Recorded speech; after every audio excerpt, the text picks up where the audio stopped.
All right, everybody, we're continuing with our top 12 driver availabilities today. Ryan Newman has joined us. Ryan is the most recent winner. He won last Saturday night at Phoenix International Raceway. Ryan, it's a week later. Busy day today. What's on your mind competition-wise? I don't know. I'm not in the top 12, so I'm not really sure why I'm here. That's true. Thanks for the catch. No, I mean, it was a great experience, something I haven't felt in 77 races last week, and just really excited to get Tornadoes in victory lane.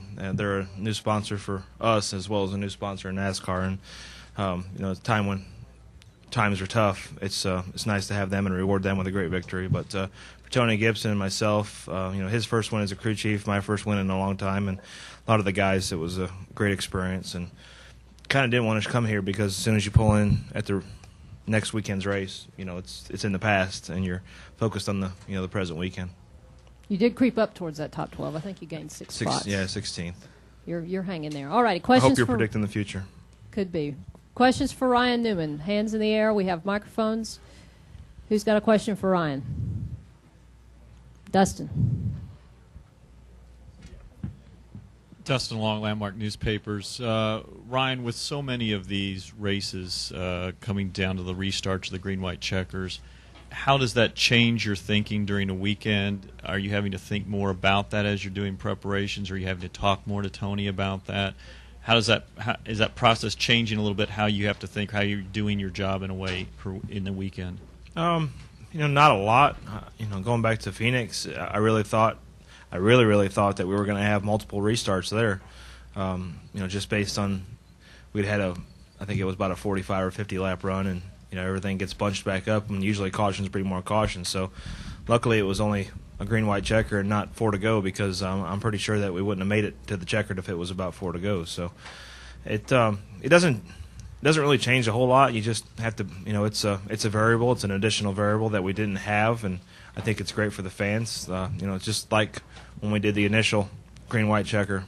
To end a race on the green is what people are here to see, and to have multiple shots at it is it's for the fans. It's just a matter of us adapting our strategy and our situations to make sure that we get there, and we do so with the best finishing position possible.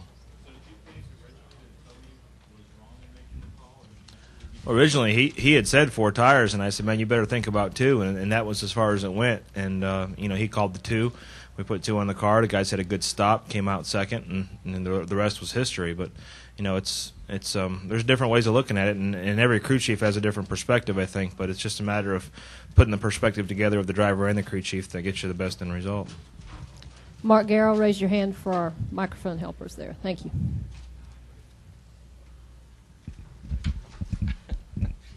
Thank you.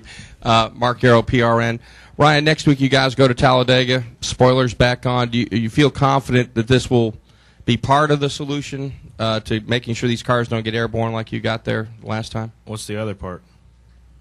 That's 2 parts? Sorry about that. No, you said this is going to be part of the solution. Oh, what's the other part? Do you have the answer? No, I don't. I didn't know if you might give us some insight. I mean, all kidding aside, I think it's definitely a step in the right direction. The testing data, from what I've been told, proves that, the spoiler versus the wing with the car going backwards. So, the liftoff speed, as they call it. But, I don't know. I think that, making it safer for, like I said before Talladega and after Talladega, for not just for us drivers, but for the fans, keeping the cars on the ground is what it's all about. And, we'll see. And just like we did in Atlanta, we saw there, that a car could fly with a wing on the back of it. And, this weekend's just as much of a test because of the speeds here as it is at Talladega.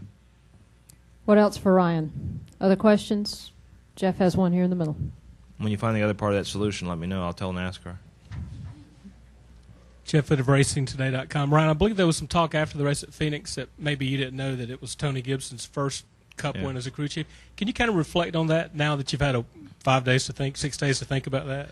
I just, it makes it that much sweeter, I guess, from my perspective, because I was a part of it, as a part of his first Cup win as a crew chief. And, I just kind of, I guess, took it for granted, knowing his experience in this sport, going clear back to the Alan Kulwicki days, that, even with Junior and DEI and everything else, I made the assumption that at some point he was a crew chief for winning a race, and he wasn't. You know, he's been a part of 2 different championships with 2 different organizations, and I think his next personal goal is to be, you know, one of the few guys, if not the first, to be a representative of a team that has won 3 championships. So, you know, he's got his goals set too personally. So it was just sweeter for me, from my standpoint, to, you know, just like it was for everybody else or a lot of other guys on the team, to get their first Cup victory.